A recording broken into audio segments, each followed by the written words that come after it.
So, Steve, can I just talk to you about his lyrics? So, you've clearly recently discovered what deja vu is, and you're just really surprised by the fact you're like, oh my God, yeah, I've had that feeling before.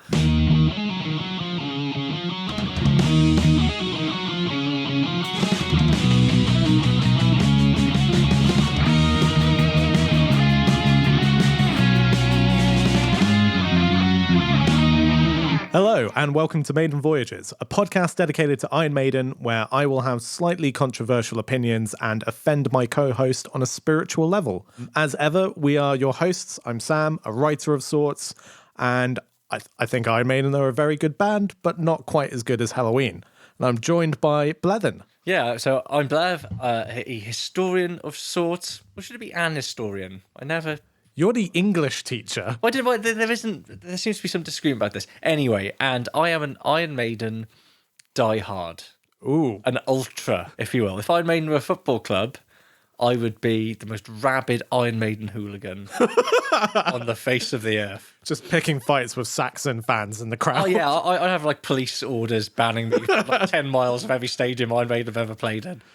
Okay, so you would get an ASBO for Iron Maiden. That's what you're telling me.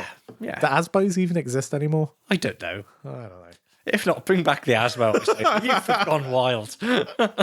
Where's Hey, David? we're not talking about Skid Row. Where's David Cameron? Did he need him? Was that his thing? Asmos? It might be the Blair thing. Actually. Might be the Blair thing, yeah. Anyway, This will make sense only to English fans, British fans. British fans, yeah. But if you're interested in our podcast on the new Labour years, then do check that out. There is no new Labour podcast, everyone. It's called New Podcast. New podcast, yeah. Very good. Yeah, should we talk about some music? I suppose. Specifically Somewhere in Time. Oh, okay. Iron Maiden's 1986 sixth studio record. Starting off, well, you know what, before we get into... Should we do this now? Should we talk about the production of this record, the sound of it? Sure. Because the Maiden sound, and I know fans will quibble about the slight nuances in production from pretty much from Number of the Beast, right, through to Peace of Mind to Power Slave. Yeah. But production-wise, there is a clear, cohesive sound to those records, isn't there? Yeah. And it's great sound. Like, Martin Birch does a phenomenal job of capturing Maiden sound.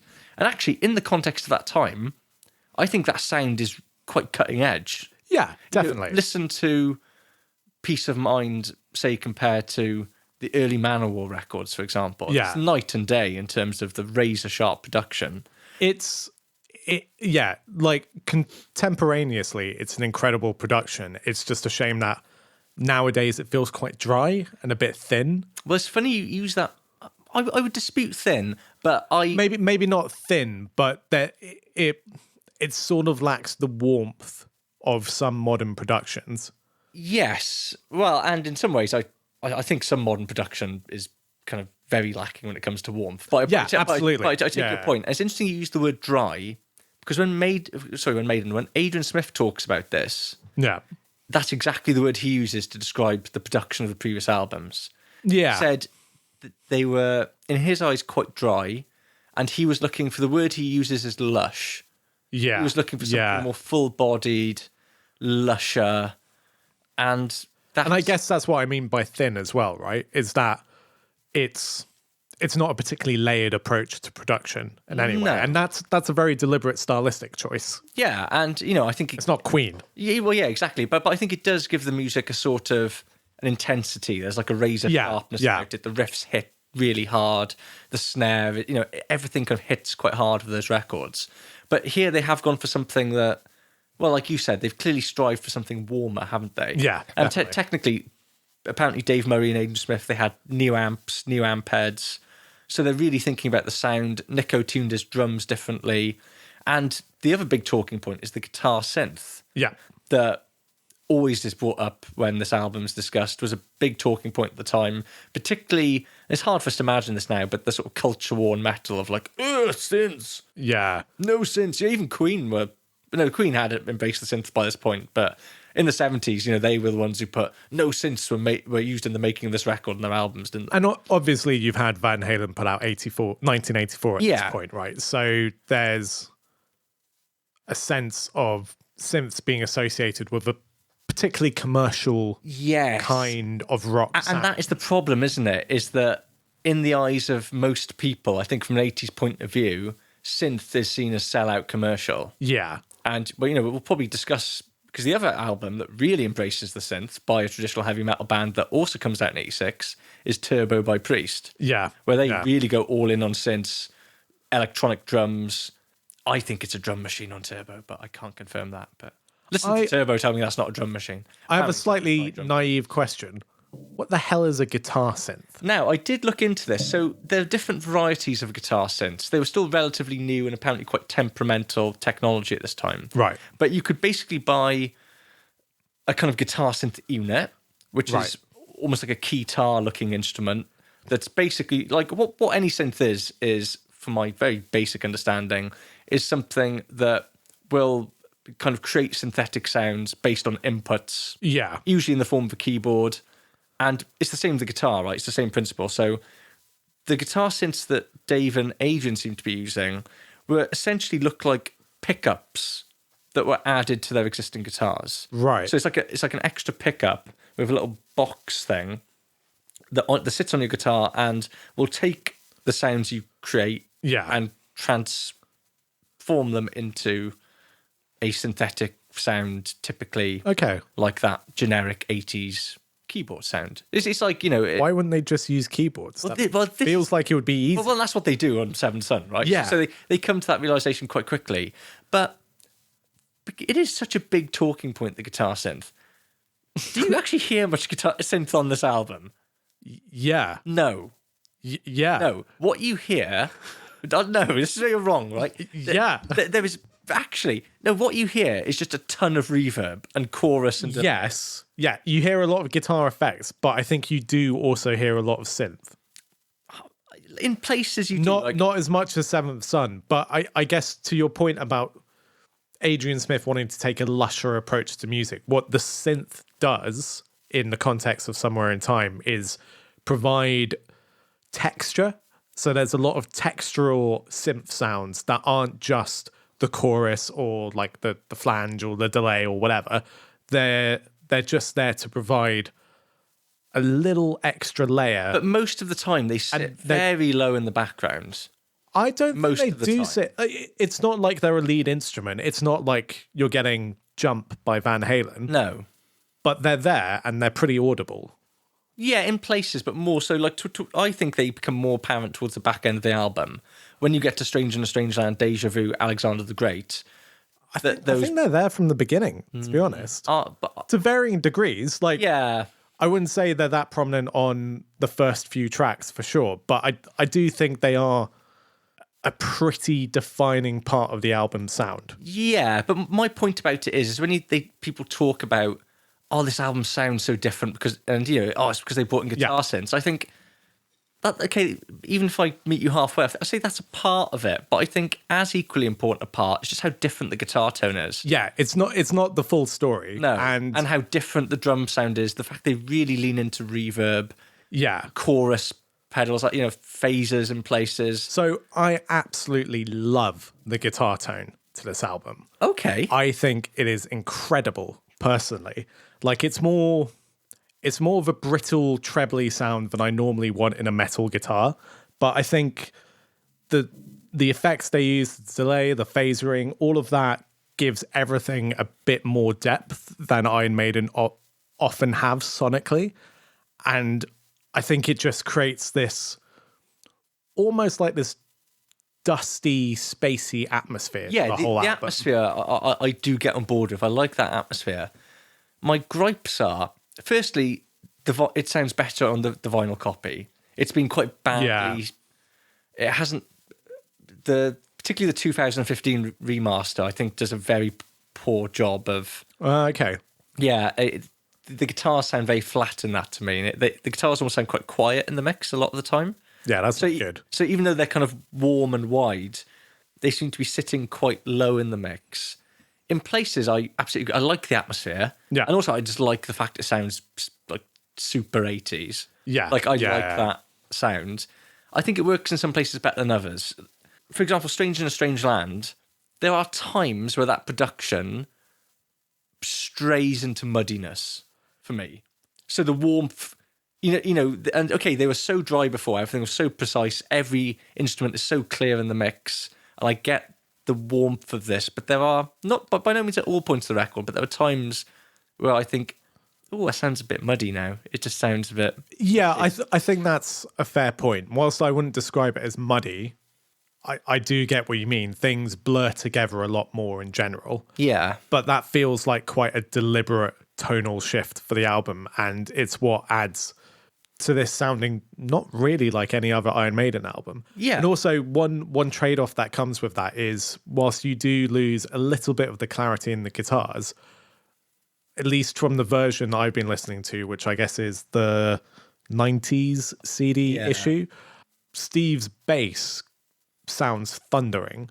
Like that you get this really nice interplay between these slightly mushier guitars. Yeah, but like it sounds really clear and punchy whilst you've got these sort of atmospheric guitar parts, and I really love that dynamic. Yeah, no, I agree with you. And it sounds like I'm being quite down on the production, but I wouldn't want this album to be the way it is with like a Power Slave or Peace of Mind production. Absolutely not. It's not a production that could work for most of Maiden's albums, but I think in the context of Somewhere in Time, I think it is a brilliant artistic choice. Yeah, absolutely. I love it.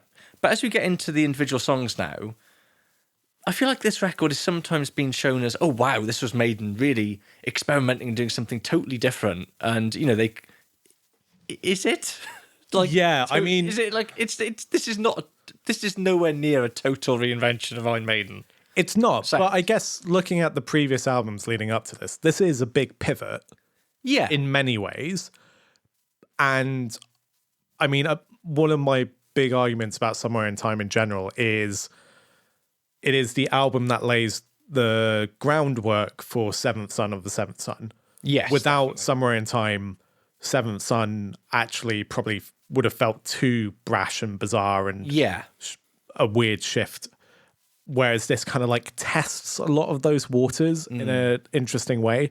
But yeah, I would say it's not like the songwriting has radically changed. It's just the way that writing is articulated production-wise has shifted a bit. Yeah, definitely. And I guess from the point of view of a fan at the time, this is also the biggest gap you've ever had between Iron Maiden studio albums. What has it been, like a year? 2 years? 2 years. Or like almost 2 years, I think. Roughly around 2 years. You pretty much reliably get one every 12 months, right? Yeah, so, yeah. The anticipation. God, imagine having to wait 2 years for a new Maiden record. So, track 1, side 1. The title track, or is it, Caught Somewhere in Time, a Steve Harris composition. Before we go into the song itself, can I tell you how annoying I find it that the album's called Somewhere in Time and this song is called Caught Somewhere in Time? Because I get the two confused constantly. Just pick a lane, Steve. Just seem almost like willfully awkward. Yeah, I agree. It's annoying. So thoughts on this as an opening? What an opener. Yeah, great. Like those opening harmony leads are so cool. And then you've got that rumbling bass line, and then you've got the introduction of those sort of synth guitar layers. Yeah. It all builds up to create a surprisingly atmospheric beginning, and then it all cuts out into like, no, here you go, here's some traditional Maiden, full pelt, dun, dun, dun, dun. Yeah.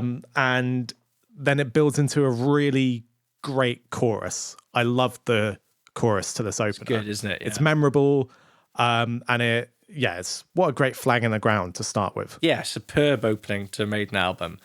Makes it all the more criminal why this has just disappeared from set lists for decades now. Yeah. Why are they not chucking in Caught Somewhere in Time? But it's quite a different opener to what we've had in the previous albums. Like if you think Aces High or Invaders, or there was something in between the two. Yeah. I've forgotten what the other one is.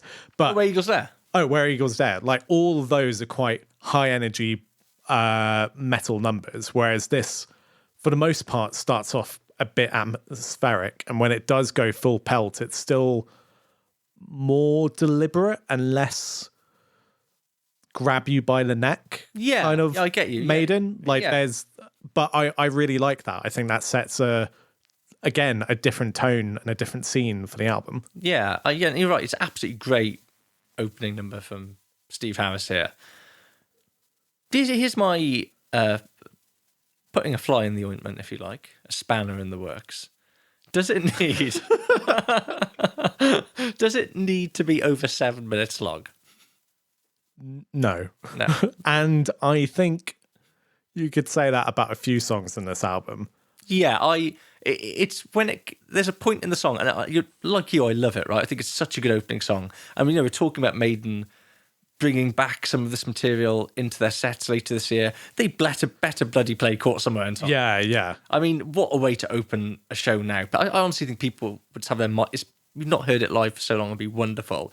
But there's a moment where it goes back into another and then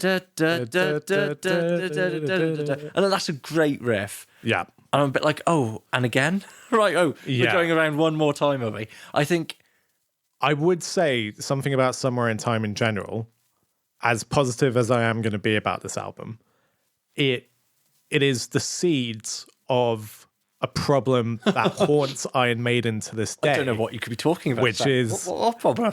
Not cutting the fat off songs, and just, whilst in the context of Somewhere in Time, nothing necessarily feels like it outstays its welcome to me. The songs are all longer than they need to be.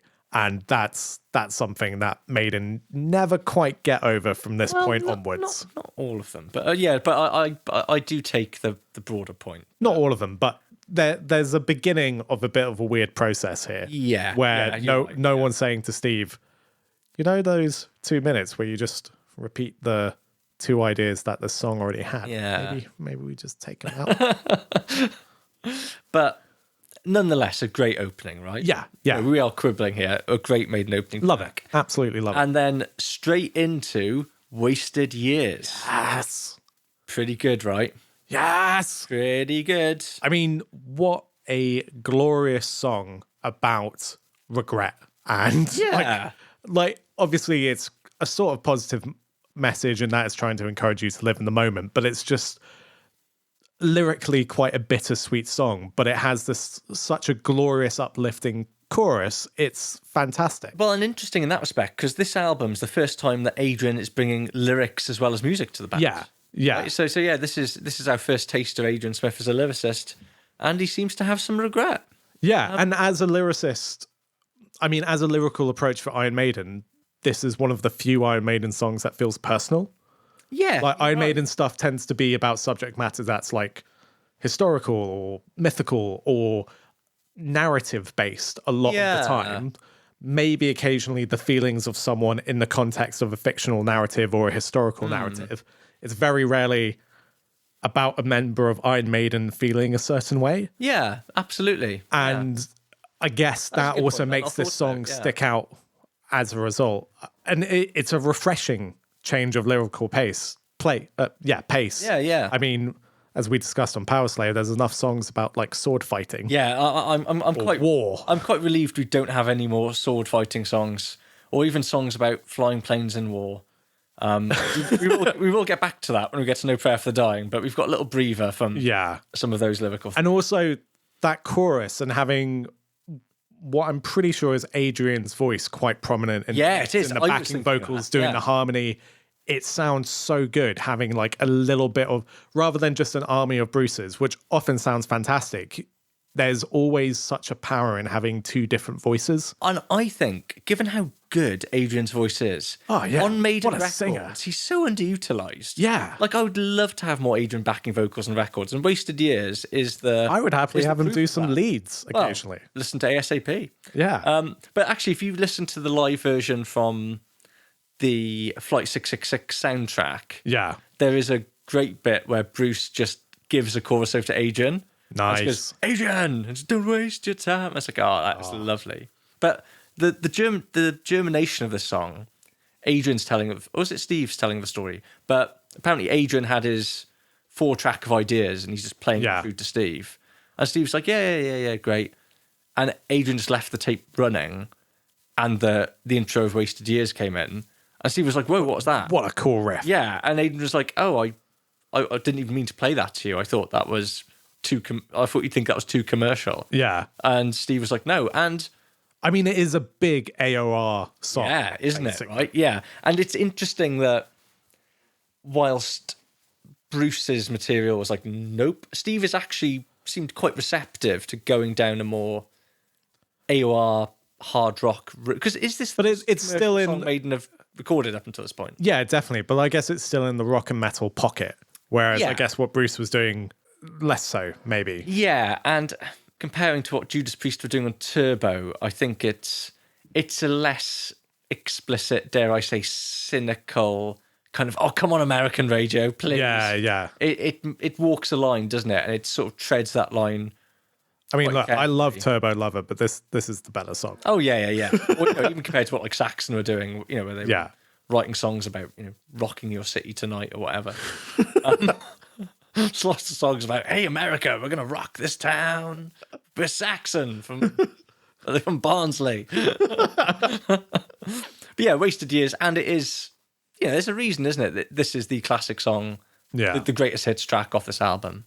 And of course, a single as well. Is it the first single? Yes, it is, as we will discuss. Okay, I'll hold off.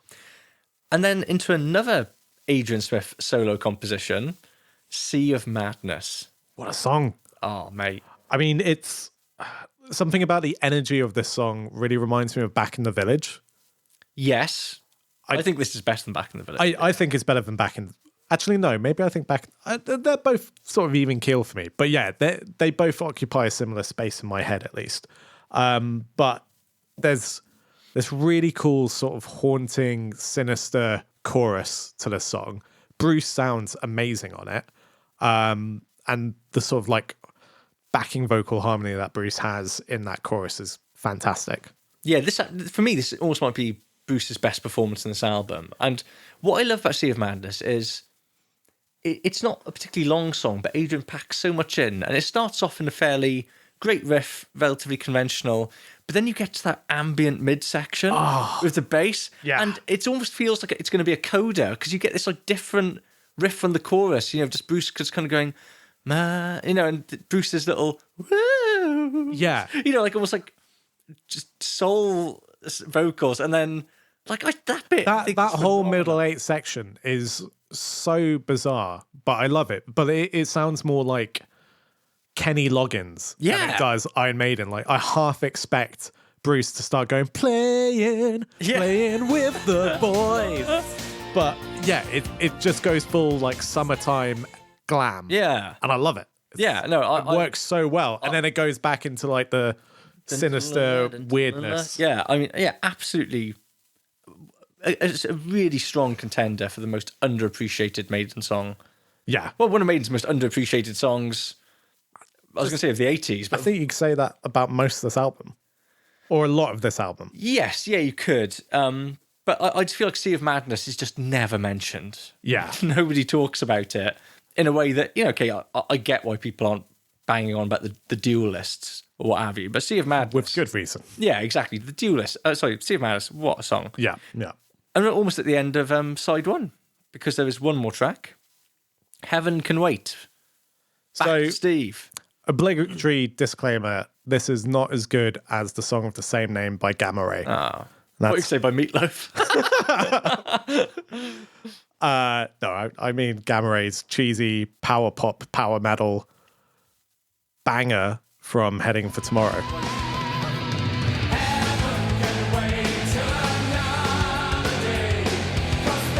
Well, I think we all know where Kai Hansen got that title from. Yeah. It's a man who's not averse to a little bit of lyrical plagiarism. Or musical plagiarism.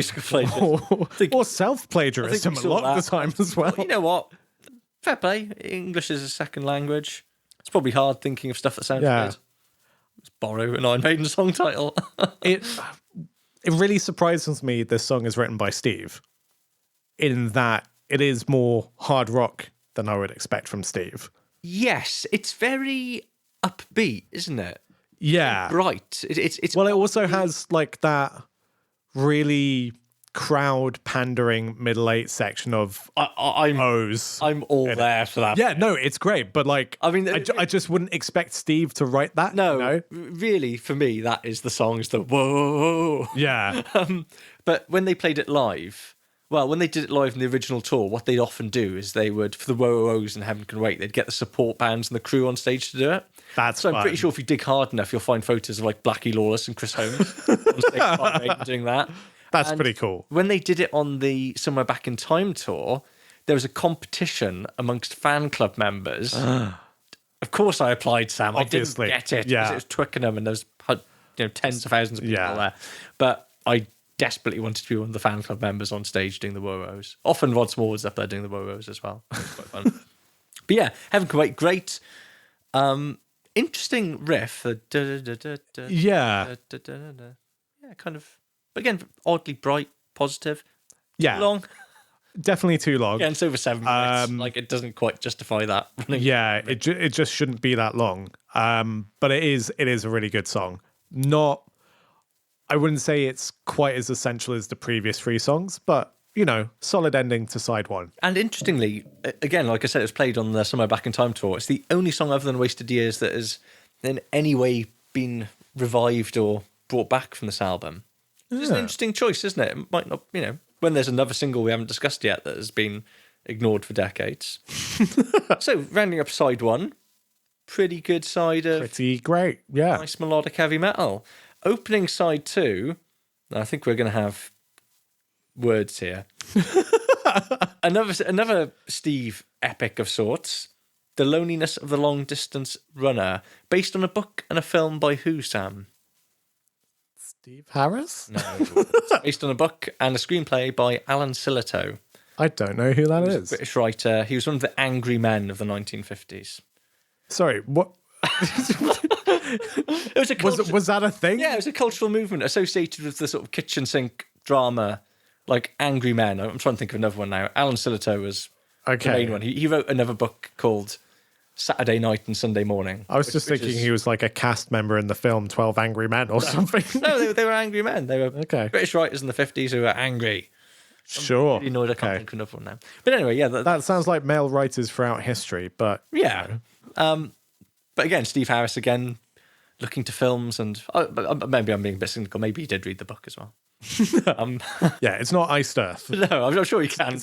You can read. It's not Iced Earth's horror show where they clearly didn't read any of the novels and just watched the bad film. I'm just thinking, as a man who's often drawn inspiration from film in his lyrical endeavours. Now, I really... Yeah, I'm gonna say I love The Loneliness of the Long Distance Runner. I think that lead line, the... like, I think that's such a stirring lead guitar line, the way it comes back, the frenetic verses, but this really epic chorus with that arpeggio guitar and Bruce going, the loneliness. I think the leads in it are brilliant. Like, occasionally, Maiden can be guilty of, some of Steve's songs, you get the feeling he sometimes goes, oh, we need a little widdly lead part there. Yeah. Yes, that'll do. But I think they all really pop and shine, and I am just with it for the whole length of it, The Loneliness of the Long Distance Runner. Again, it's a song that nobody really talks about. I doubt we'll get it even this year live. Yeah.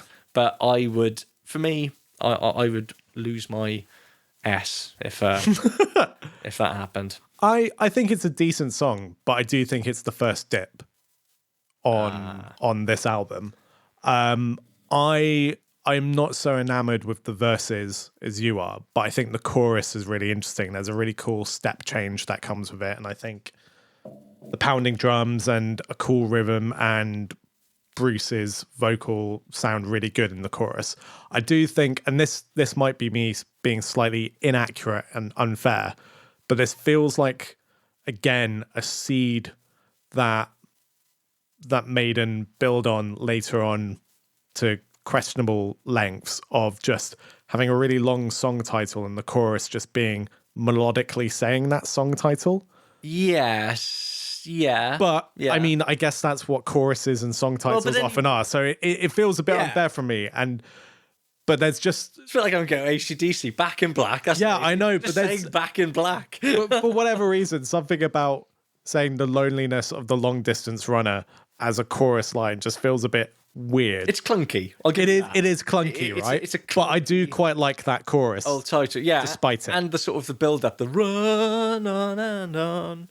Yeah. And the sort of theatricality of Bruce's vocals in the verses, like, run, on the track. I think Bruce's vocal is what makes this song interesting to me. Yeah, well, and the Steve Harris's excellent music. On to track 6, Adrian's final contribution on this album, and the second single, Stranger in a Strange Land. Why is this song not in every Maiden set list from this point onwards? Good question. This is genuinely, I can't believe I'd never heard it before. I think this is one of the best Iron Maiden songs. I just love this track. I realize it's not exactly what you expect of Iron Maiden, but that's sort of like the swagger to that main riff is great. And then almost dirgy. Yeah, almost dirgy, but also like sort of a menacing shuffle to it. It's fantastic. And then you get into that chorus, which, I mean, is basically just that riff with Bruce saying the song title over the top of it. But it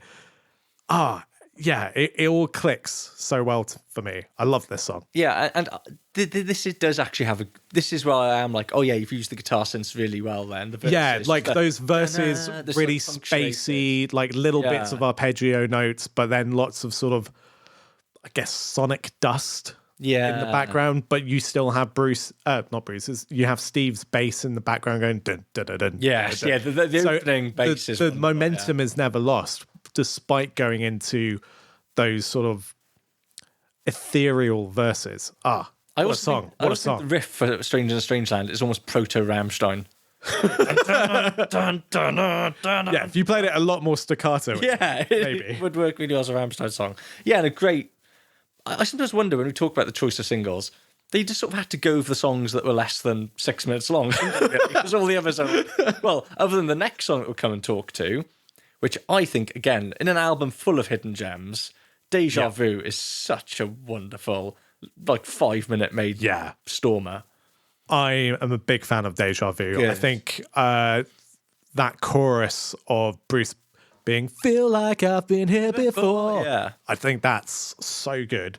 And yeah, it's arguably a slightly more throwaway number on the album. Like, it's a shorter track and it's a bit simpler, but I just think it's got a really good hook. Yeah, to it. If you're being harsh, you could say, oh, it's a bit Iron Maiden by numbers, but it's Iron Maiden by numbers done to an excellent standard, I think. Yeah. And also Dave Murray getting a writing contribution for the first little time in a while. So who writes it? It's Murray and Harris. Oh, okay.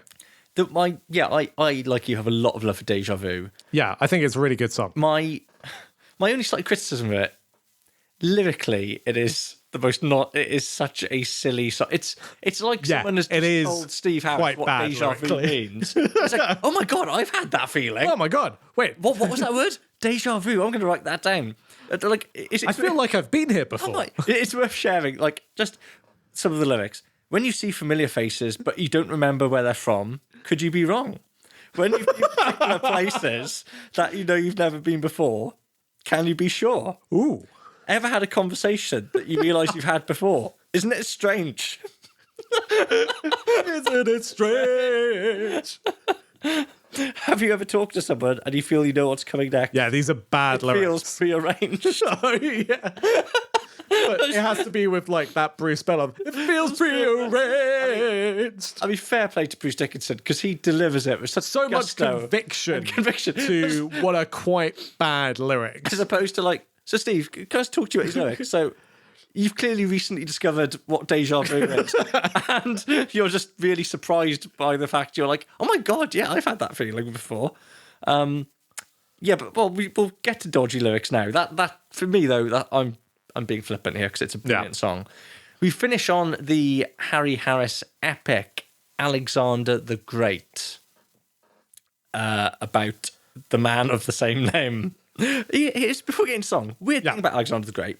This is the kind of real high tier nerdy trivia people want from us. On the CDs and the vinyl, the song is called Alexander the Great. On Spotify now, it is Alexander the Great, brackets, the year he was born, brackets, the year he died. Oh. What an odd little inclusion to add to the... That is an odd inclusion. Yeah. Why? Don't know. Yeah, I just picked up on that today. I was like, I'm sure those dates weren't there on the CD. No. I double checked it, they weren't. Yeah, they're not on the CD. Here. Go on then, Sam. Hit me up with your thoughts about Harris's epic Alexander the Great. So I think the caveat to this song, as with many Harris compositions on this album, is it's too long. Well, I know it's meant to be an epic, but I do think it's slightly too long. But having said that, it does pass quite quickly. I actually really like this song, and I was sort of poised to hate it because of who I am as a person. But I don't think it necessarily justifies its runtime, but I think the verses and the chorus are excellent. I find the vocal melody of some of the lyrics just hilarious. Like Macedonia. We'll get to the lyrics in a second. Stuff like that just cracks me up. I think the lyrics are quite bad. Yeah. To be honest. The lyrics read like a Wikipedia article. That is exactly it. You can see where Sabaton got their idea. Yeah. Writing from. Exactly. Stick to Alexander the Great. But I think musically there's enough really interesting stuff in here. The middle section of like floaty synths and the sort of whirling clean guitar I think are really amazing. And yeah, I just really like the melodies. But yeah, the lyrics are Wikipedia meets Boney M's Rasputin. Here's an example. But without the charm of Rasputin. The second verse. At the age of 19, he became the Macedon king, and he swore to free all of Asia Minor. By the Aegean Sea, in 334 BC, he utterly beat the armies of Persia. And it's just like... it's just kind of like, okay, I need to summarize this history book. He reorganized taxation throughout his kingdom. and then he introduced new agrarian reforms. This is what our like politics podcast should be. It's just reinterpreting UK politics in the driest way possible via the medium of Iron Maiden songs. Like what? So yeah, if Steve Harris wrote a song about Brexit, what would the lyrics be? Boris had a bus with lies on it. You know what? This is Alexander the Great is a very beloved Iron Maiden song amongst diehard Iron Maiden fans. Yeah. Lots of people very excited and hoping it will be played on the tour this year. I am not one of them, Sam. Ooh. And yeah, this might be controversial amongst listeners. I think it's good. It's decent. I'd say it's a 7 out of 10 song. Yeah, I might not actually. Maybe more of a 6 for me. Like I think it's just fine. So that's how I felt about Rhyme of the Ancient Yes, Marrow. I adore it. Rhyme of the Ancient Marrow. I've got no issue with the length of it. I do think Alexander the Great is too long. I think the chorus is all right. I think the riffs are all right. I just think it's all a bit fine. For me. Like it's hard to pinpoint exactly what my criticism of it is because usually, I'm always well up for Steve Harris epic, but Alexander the Great leaves me a bit cold if I'm honest. It's a little bit ploddy. That's fair. Kind of lacks a bit of dynamics and tempo. There's a few interesting instrumental bits, but in the middle, but seem a little bit bolted on a bit. Bass break bit that just feels like it's there for the sake of being like, oh, this is nerdy and intricate, and then we're back to the dun dun dun dun dun dun dun. It feels like it follows a very established Maiden. Sorry, it is not Prince Ali from Aladdin. Well, that's it. It almost is. It's like, but it in no way ruins the album for me, and I won't skip it. It's just, I've had very, I pretty much adore tracks. So 1 to 7, all great. Yeah. And then at the end, it's like, okay, we'll listen to Alexander the Great now and we'll go home. That's a shame because I like this song, so it doesn't feel like this to me. But it sounds like to you, the album ends on a bit of a whimper. Yeah, it does actually. Yeah. And that is a shame, right? Because I still rate this album very, very highly indeed. Yeah. But it's not like Peace of Mind by any means. It's not that sense of But I mean, nothing's like that. No, I'm pretty sure some things are like that. Okay, right. But on this album, I mean, no. Yes, I see what you mean. Yeah, no, absolutely nothing like that on this record. But yeah, a very strong collection of Iron Maiden songs by Iron Maiden. Yeah. I think it's a surprisingly strong album. And I say surprisingly because, as we've touched on multiple times in this episode, it's just not an album that people shout about very often when talking about Iron Maiden. It is certainly one of the most consistently good Iron Maiden albums. Yeah. There are no, even what I said, even my thoughts about Alexander the Great aside, there are no clangers here.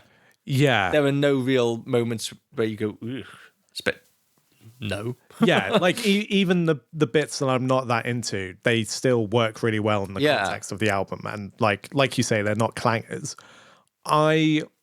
One thing I can't quite separate my thoughts about is I've really taken to this album. Good. Like much more than I expected. But I wonder if that's because I literally only knew one song off it, so it all feels very fresh. Yeah. In a way that classic, more revered Iron Maiden albums that I love can't feel that way because I've played them to death. Yeah, but it's like, I said the same thing about Killers. I go back to Killers a lot. I go back to this album a lot. And I think for the reasons you said, even as someone who's lived with it a long time, if you want to hear these songs, you have to go back to the album. I'm not going to hear it listening to the live records or the best-ofs or... So they always sound quite fresh to me because it's... You always have to make this is the only place you're going to hear these songs, right? They're not just going to pop up when it's late at night and I'm watching Iron Maiden Rock in Rio for the 100th time. Yeah.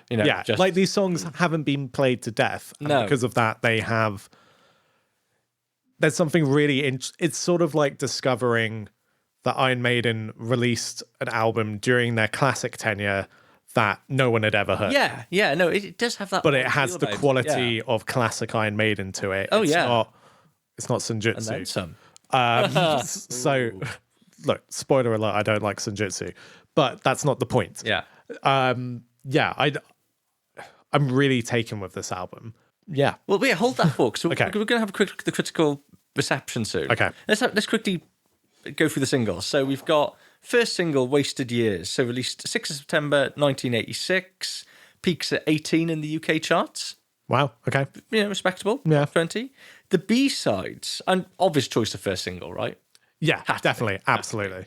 The biggest chorus on the album. Yeah. The B-sides are interesting, though. So one of them is Reach Out, which was mentioned It's a earlier. cover, isn't it? Well, it's an entire Population of Hackney song. Oh, okay. So it wasn't actually written by Adrian Smith. It was written by one of the other guitar player in the entire Population of Hackney. What else is interesting, though, about Reach Out? I don't know. Adrian does all the vocals.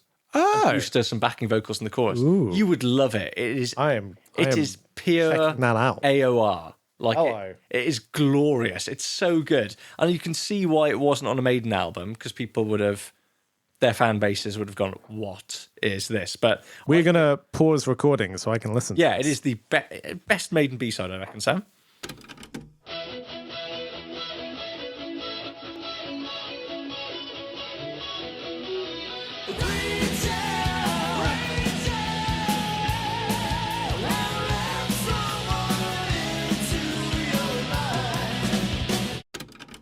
Yeah, that is incredible. I mean, that ticks all my hair metal boxes, basically. and how great does Adrian Smith's voice sound? So good. And having it counterpointed with Bruce's very powerful backing vocal works really well. Yeah. That is a very underrated song. But also I totally see why that would never make it onto a main Iron Maiden release. But it's also kind of interesting because I think it's quite telling as to where Adrian Smith is musically. I'm surprised they covered it, to be honest. Yeah, and, it feels like already this is Adrian going, well, this is where my heart is. Yeah. And there's never really going to be a place in Iron Maiden for this. No. And, he only makes one more album of Iron Maiden after some time, until he comes back over a decade later. So yeah. There's, depending what format of Wasted Years you got, though, you might have got Reach Out. Presumably that was the 7-inch or something. You might have also got a song called The Sheriff of Huddersfield. Are you familiar with What? No. The Sheriff of Huddersfield. Just like a mission from Harry. No, but if it is an actual song. Oh. But it's a song just ripping into Rod Smallwood. Bruce Dickinson doing like a mock Yorkshire accent. Oh, my. They're basically taking the mick out of him because he apparently moved to LA around this time and all he did was whinge and complain about LA. So The Sheriff of Huddersfield is just like a send-up of Rod Smallwood. That sounds excellent. It is good fun. Yes, good fun. And the second single, Strange in a Strange Land, again peaked at number 18. And another Smith composition. And so both the singles from this album are Smith bangers. The first time that Harry Harris has not had penned a single from a record. That's quite interesting considering what you were saying about Martin Birch in that sense of like there's danger in Harris not having control, and then you've got this album where the two lead singles are but not Harris. The only other, Harris's songs are so long. None of the other songs are appropriate to be singles. I mean, Deja Vu could have worked as a single, but it would have been less immediate. Yeah. But And you'd have to make like a single edit of it, right? Well, exactly. And Stranger in a Strange Land it's a very unconventional Maiden single. Yeah. Yeah. It's an unconventional Maiden song. Well, yeah, definitely. And then to elevate that as a single is a big call, I'd say. But, one that works. It's also interesting. The video for this is one of the few bits of pro-shot live footage we have from the tour. Oh, okay. Because they didn't professionally record a full show of the Somewhere in Time 86 tour. That's surprising, considering how documented every year it's a real bone of contention, because Steve apparently wanted to. Rod was like, no, we've just done a live. At a time where that was a more expensive, when everything. But were there not any TV broadcasts or anything during this time? That's surprising. There's snippets. And frustratingly, they clearly, I think it's actually recorded in Sheffield or Hull. It was in their theatre run in the UK on this tour. Yeah. And so you've got the live footage. I mean, obviously what you're hearing isn't the live track. It's just the single, but it is nice. But you think you had a camera crew recording this. Pay them to hang around a bit longer and do the whole thing. Because it's really cool seeing pro shot footage of that tour. But anyway, good choice of single. 2 more B-sides, both also interesting. One of them's a song called That Girl. Yeah. Which is a FM cover. Now, what is interesting about this? Define interesting. No, I think it's interesting. Okay. I mean, firstly, FM are an AOR band, right? They're not even a hair metal band, so it's super AOR vibes. It's one of the songs that the entire population of Hackney cover. Yeah. At the time, they had a member of FM in the band. Yeah. But Maiden's version, so FM's debut album comes out the same year as Somewhere in Time. Oh. So both these songs, the FM version and Maiden's version, I believe they come out about 3 weeks apart.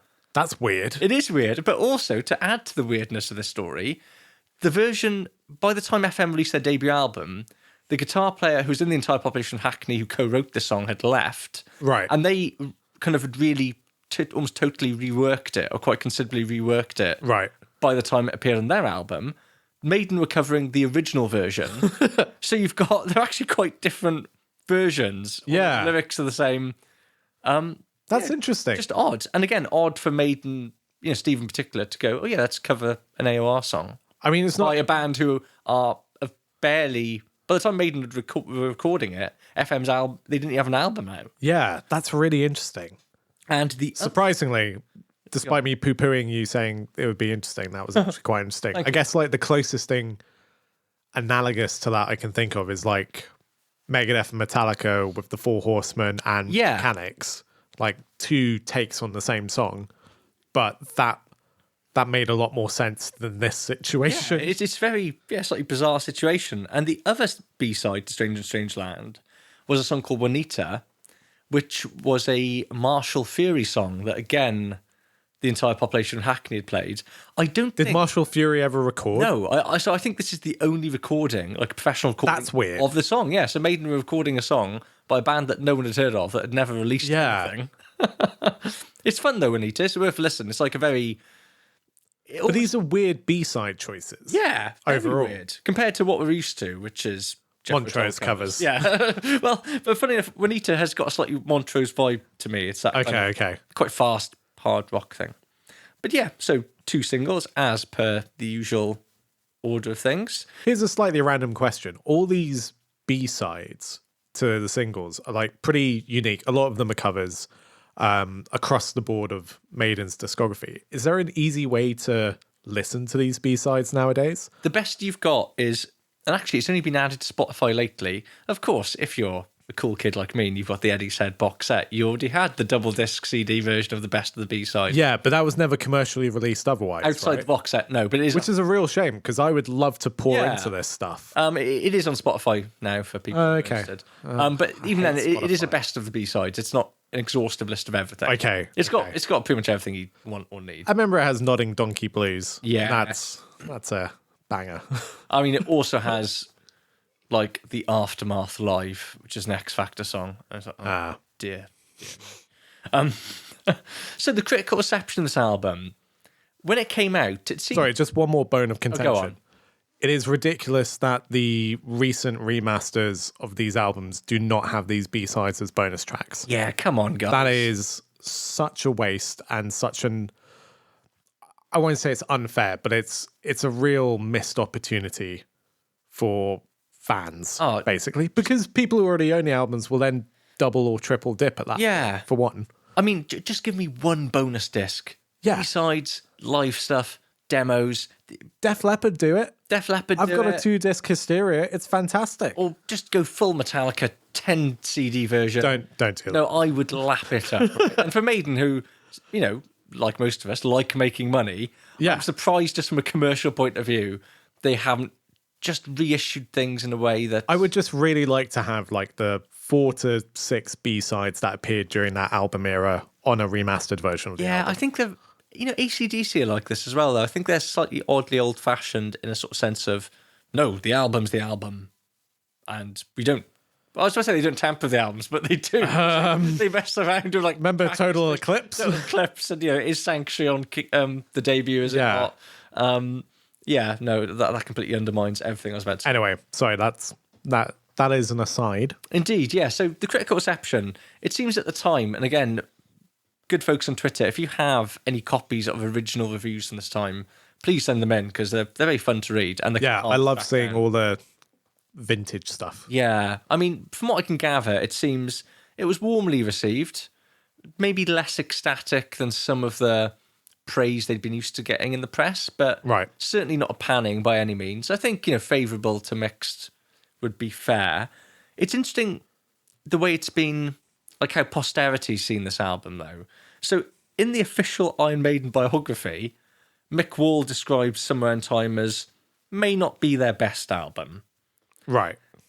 The All Music review, a chap called Steve Huey, says... And I've read a lot of Steve Huey's All Music reviews. He's a busy man, isn't he? He's got a lot of opinions. I mean, he must have made a fair bit of coin out of that... he's All Music dollar. Well, you know, he's written a lot from, hasn't he? But his take on this is hot, I'd say. He describes Somewhere in Time as the weakest album from Iron Maiden's classic 80s period. What? Somewhere in Time is really the first true disappointment in their catalogue. Too often collapsing under the weight of their now trademark ambition, it clearly finds the band struggling to refresh what was a rapidly hardening into formula. Wow. Zinger. That is damning. I told you it was a hot take. Yeah. And it's wrong, isn't it? Well, I mean, opinions are all subjective and blah. And as I say, some of them are wrong, and that is a wrong opinion. I mean, I can see where he's coming from to an extent, in that the weird thing about Somewhere in Time is it's different, but it's not a reinvention. It's dipping your toe into a change, but I think, not fully committing to it. Yeah. Where Seventh Son is, actually, screw it, we're doing something different. Maybe, but I think... I agree with what you said about Somewhere in Time, and I think the problem is Maiden never portrayed it as like a total reinvention. No, I think the press looking for their new angle did. Yeah. And then retrospective people have gone, oh, it's not that different. And I think Maiden would have said, well, we never said it was like totally different. But also having like a 3-album run of Number of the Beast, Peace of Mind, Power Slave, I can get in the context of that. Well, why wouldn't you want something different at this point? The point Steve Huey, I think, misses, and it is a matter of taste, but I would say this record is more consistent than any of those three. Yeah, it's more consistent than Peace of Mind, that's for sure. Or Number of the Beast or Power Slave. You know, both records that I hold in such high regard. Definitely say it's more consistent than Power Slave. Yeah, it is more consistent than Number of the Beast. It doesn't have Gangland. Yeah, that doesn't get better, right? And there was consistency is not the only thing you look for in a record, right? But as an experience from track 1 to 8, it is the one that I am... There's nothing skippable. No, that's it, right? And I almost enjoy the journey of this album maybe more than some of the others. But, that's one side of this argument, right? This is a band... But also one thing I would say to that is when you lean into a slightly proggier aesthetic... Not that you're more forgiving of like dips, but things make a bit more sense if they're a bit more drawn out anyway. And so I guess I'm not entirely sure what my point is, but I'm more forgiving of the bumps in Somewhere in Time because it like you say, it feels like a journey. Yeah. Whereas the other albums, as great as they are on an individual track by track basis, don't necessarily feel like journeys. They're not composed in that way. That is an interesting point, yeah. Whereas Somewhere in Time, especially with it having quite a different production approach, it feels, even if it's not deliberate, it feels a bit more like this is a complete artistic statement as a whole album. Yeah. Not that the others aren't, but... No, I see where you're coming from. And yeah. I would go with you on that up to a certain point, I think. Yeah, I'd go with you at that, except for the bits where you're wrong. yeah, no, but I am actually like, I'd not thought of that, and there is something there. But that's the one side of this argument. Yeah. Tired, band saying tired, becoming formulaic, yada, yada. Amongst the metal press, though, particularly, I think, almost in more recent years, this has almost become seen as like one of the definitive Maiden albums for some people. Now, here's my evidence, right? Well, we'll return to those Kerrang lists, or the metal publication lists of best Maiden albums ranked. Are you going to say this is like after Killers, the connoisseur's choice is Somewhere in Time? You know what, I absolutely would. And I wouldn't have said it, and now you've said it. That's exactly the sort of thing I would say. But again, I come back to this point of, because these songs are less exhausted in the Iron Maiden oeuvre, to use a pretentious word, everything feels a bit fresher. And I guess that's part of the appeal of something like Killers as well, is that like these songs don't exist in modern Iron Maiden's canon, whereas that doesn't necessarily mean they're better. Oh, no. Although in the case of Somewhere in Time, I do really like them. Yeah. So I'm not sure what point I'm on. Well, where do you think Dom Lawson of Metal Hammer and other publications put this in his Maiden? I think Dom's going to put it in the top 5. Yeah. 3? Yes. Yeah. What a shot. He is the connoisseur. Well, indeed, yeah. I don't agree with his choices, but damn do I respect them. And Kerrang, again, pretty similar, put it at number 4 in their recent list. Who in Kerrang is writing about Iron Maiden nowadays? They churn the stuff out for the website, don't they? Yeah, but I mean, to be fair, like... Imagine some sort of 16-year-old intern. you can write about the old fogey band, but leave the new stuff to us. It's probably worth also, just while we quickly look at the critical reception, to sort of put this in the context of metal in 1986. Because we spoke before about Maiden. Metal is evolving at such a rapid rate that what was cutting edge in 82... This is the year of Master of Puppets. Yeah. Fundamentally, that is the culture. Right? Yeah, well... Like, it will be, but... not as in, like, Master of Puppets is necessarily mainstream and huge and... No, Somewhere in Time, but it's also... That is the cutting edge. Yeah, and in that year, I would guarantee you Somewhere in Time sold a shed load more records, even in the USA, than Master of Puppets. Absolutely, but if you're like... But if you added it up today, Master of Puppets is the one that sold, far more copies than Somewhere in Time. But also, if you're like embittered basement dwelling metalhead, I can definitely see why you would be like, oh, well, Iron Maiden are just like dicking around with synths, whereas Metallica have made Master of Puppets. Like, that's real metal, man. Well, yeah. I don't agree with that viewpoint, but I do sort of understand it a little bit. Yes, but I think what's interesting is that metal is, by 86, is clearly pulling in two directions, right? Yeah. So Master of Puppets, at the one extreme, Rain and Blood comes out in 86, pulling in one extreme.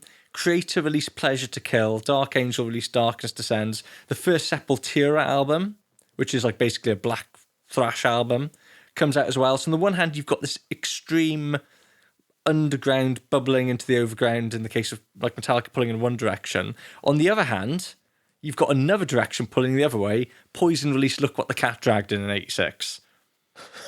And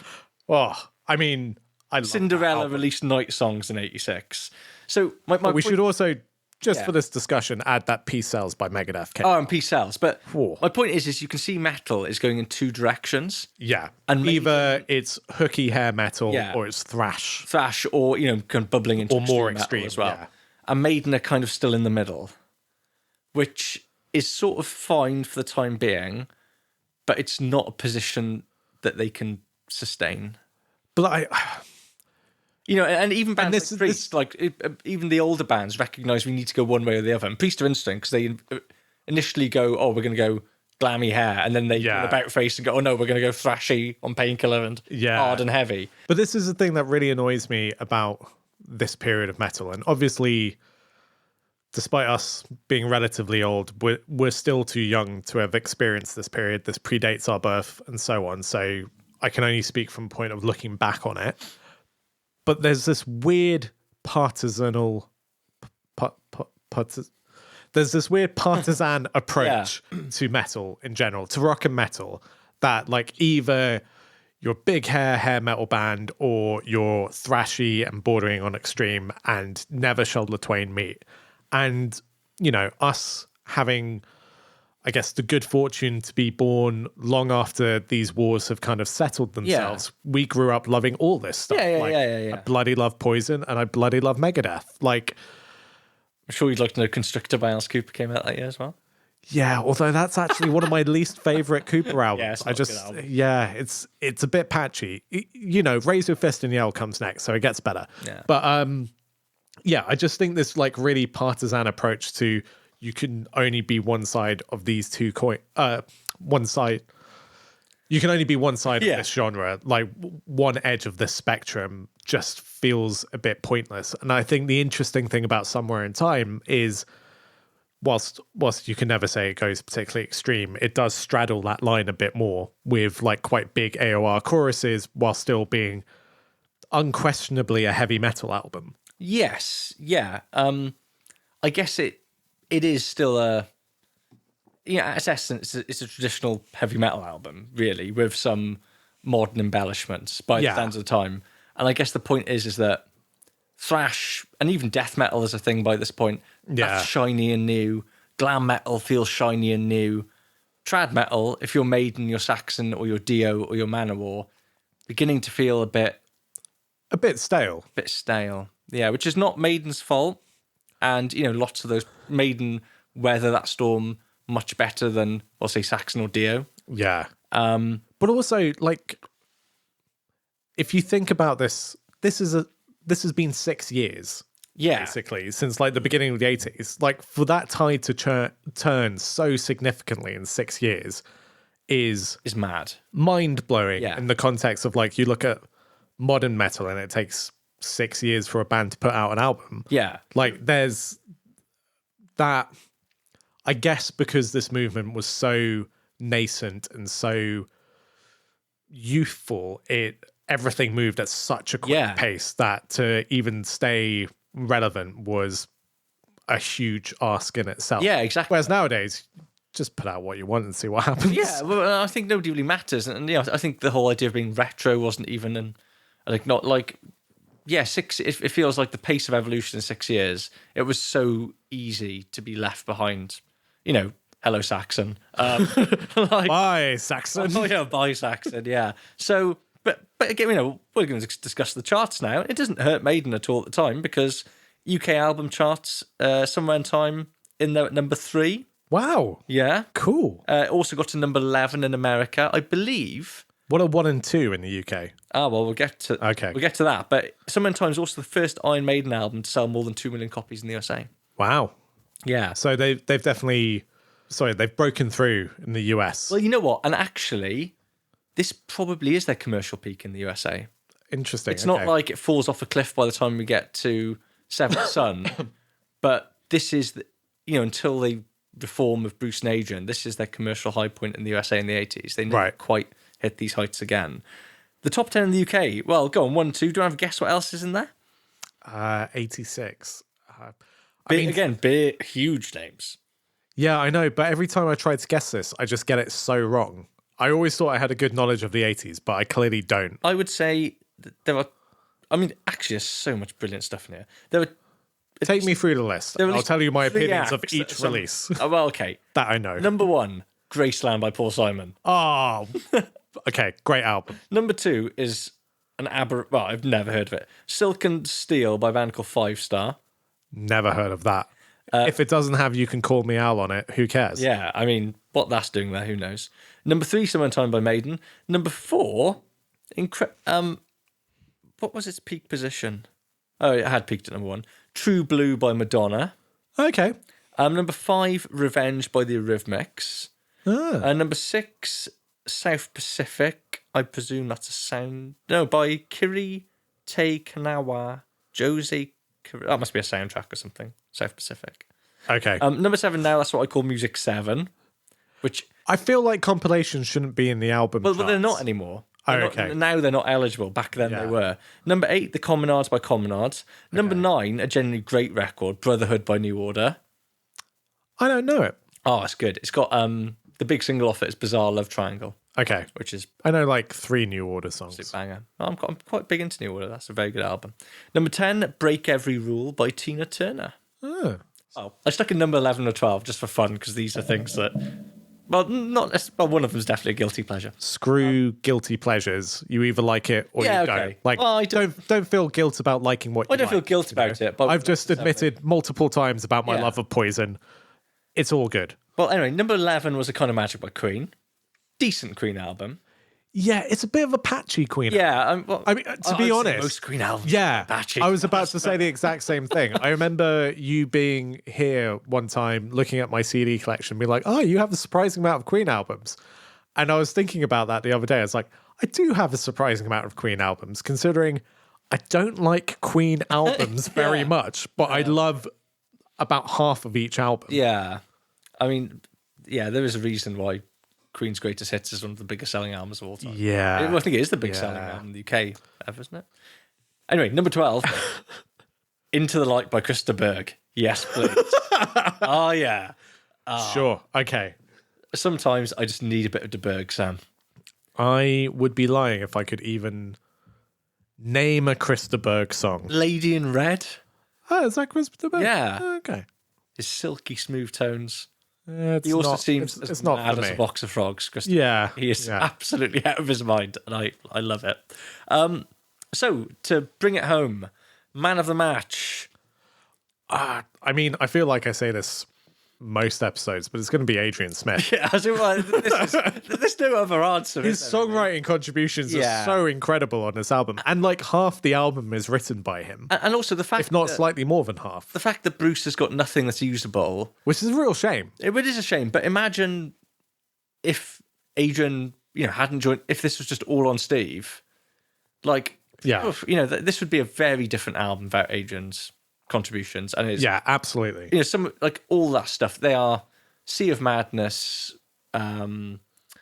He would get the award just for Stranger in the Strange Land. Yeah, Stranger in the Strange Land. Yeah, Adrian Smith, easy.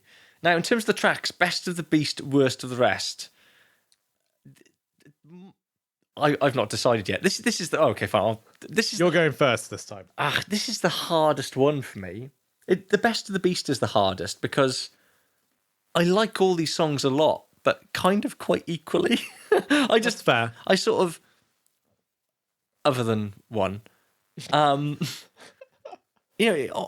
any given day, it could be Stranger in a Strange Land, it could be Deja Vu, it could be title track. It's a Sea of Madness, which is a song I've always liked. In the run up to this, I've had such a renewed love and appreciation of that song. So I'm like, what a stellar gem. But I am going to go for The Loneliness of the Long Distance Runner. Ooh, okay. Unexpected choice. It was a toss up between that and Sea of Madness, but I think, So my trade-off, unsurprising to anyone, my trade-off is between Wasted Years and Stranger in a Strange Land. And part of me doesn't want to pick Wasted Years just because it is sort of an overplayed song and it's more than had its dues. So I think on the basis of Stranger in a Strange Land just being this unexpected joy that I'd never heard before, I'm going to go with that. Good shout, and I would in no way argue with that. What about Worst of the Rest, though? So, like we were saying, this album is so consistent that actually, even though I'm going to put this as my worst, I don't think it's a bad song. I still quite like it, but it's going to be Loneliness of the Long Distance Runner. Okay. And it's not that it's a bad song. I genuinely enjoy quite a lot of it. It's just, for me, it's the biggest dip on an album that is, for the most part, a pretty even keel. Yeah. Okay. But it's not bad. It's not bad. That's okay. Yeah, no, I get that. And don't cry. No, okay. Just be cool. Weirdly, your opinion is the kind of consensus, right? Is that, oh yeah, the longest the long distance run is great. I seem to love it. And I'm very rarely the consensus. Yeah, I know. And by contrast, probably the most controversial thing I've ever said amongst Maiden fans in this podcast. You say Stranger in a Strange Land or Wasted Years, I'm gonna cry. No, I'm gonna say Worst of the Rest, Alexander the Great. Yeah, I think that's valid. Well, a lot of Maiden fans do not see it that way, but yeah, I know there's a bit of a narrative around it in that, like, it's treated as if it was another Rime of the Ancient Mariner or Hallowed Be Thy Name that people have just missed out on. Yeah, it's not. It's not. I mean, I think it's better than Rime of the Ancient Mariner, but in terms of the overall narrative, it's not like some big missing piece of the puzzle. It's a pretty fine, weird song. And actually, for me, like I said, there are no bad songs in this album. Okay, it's nothing coming close to bad for me. But for me, it is a dip at the end. So I think that's fair. Rating and ranking, then. Shall I come straight in here? Because I know exactly what I'm going to give this. Okay.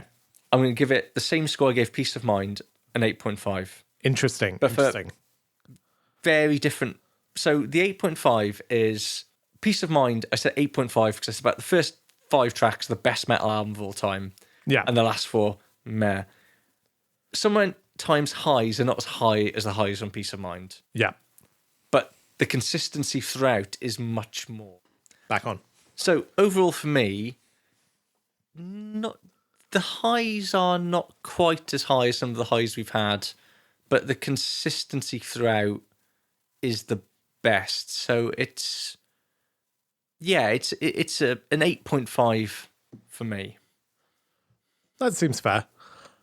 I'm really torn on my score for this, and oh dear, why am I worried about what's coming? No, I don't think you should be worried. But I'm wondering if can I retroactively adjust a different score for a different album? Oh, that's interesting. Were you not saying your first decision's final? Go on. Talk me through your workings. Okay. And then we'll consider so basically, it's quite a similar ideological reason to what you're saying about the consistency versus the highs and lows. So I want to give this album a 9. Wow. I love it. I can't believe. Jesus, I never thought we'd get to an album where you would give it a higher score than me. But in order to give it a 9, I feel like I have to bump up Number of the Beast, which is currently 8.5. Do it. I'm all for bumping up Number of the Beast. Because similar to what you're saying about Peace of Mind, I think the highs of Number of the Beast are higher than Somewhere in Time. But taken as a full thing on balance, I would put this with Number of the Beast for me. Wow. Now, the caveat to that is what I was saying earlier about this album feels really fresh to me because I haven't heard these songs, haven't been played to death. So I'm sure that is colouring my view a little bit. But I just really, really like it. Oh, well, folks, what a twist. If you've made it through however many hours this has been by this point. Too many hours. What a twist at the end. So I want to give this a 9 and I want to bring Number of the Beast up to 9. Oh, yeah, do it. Okay. And you know what? And I applaud you, Sam. I applaud your decision. Why are you applauding that? Well, because, I know how precious you are about handing out 9s and 10s. And so, even though I didn't give it a 9, it's pretty close, but I'm very appreciative of that. I mean, like we've touched on throughout these past 2 episodes, so much of this album just ticks boxes for me. Like between big choruses and nice harmonies and sort of weird synthy atmospherics. I love all that stuff. So it is, in some ways, criminal. I have never heard this album until 2023. Wow. But I'm so glad to have listened to it now, and I keep spinning it. It's great. I mean, just think, you might have died in a freak accident and you never would have got to hear this album. Yeah, thanks. That would be the biggest tragedy about your death. All right. When I do the oration at a funeral, I'll say 20 years of friendship didn't measure up to he never heard hearing. Sorry, I just can't bear the thought. He never got to hear Somewhere in Time. You suck, dude. But as a little teaser for the next episode, when we look at Seventh Son of a Seventh Son, Sam really likes Seventh Son of a Seventh Son. So where's he gonna go? Where's that score gonna go? Or I don't know. Who could say? Who can say? You'll have to listen then and find out. Yeah. I mean, I can assure you after the next album, everything goes down. So, I mean, initially, consistently across the board. Oh, well, when we get to No Prayer for the Dying, I've not thought about a score I'm going to give it yet, but it's getting a hammering. The older I get, the more I... Spoiler alert. The more I dislike that record. But as usual, hit us up on the Twitter, @MaidenPod. You call it the Twitter every Twitter. week, like an old doddery man. Yeah. Contact us on Twitter @MaidenPod. Yeah, on the Twitter, you can send a tweet, I think they're called. Send us a telegram via your local bank. You've got to be careful how many characters you put in there, though, right? Because there's, they limit the characters or something. It's a bit, so just watch out for that. So do that. Yeah. You can attach pictures now, can't you? It's like an email. It's great. Okay. But everyone can see it. That's what you've got to bear in mind as well. I've been caught out a couple of times. Everyone can see it. Teacher shouldn't be saying that. Yes, please contact us @MaidenPod on Twitter. Send us vintage Iron Maiden content. You may have seen recently on the Twitter, I posted lots of Iron Maiden related wedding photos. Yeah, I thought they were fun. Love that. But if you've got anything weird like that, love to see it. Yeah, but absolutely. Until then, bye. Bye.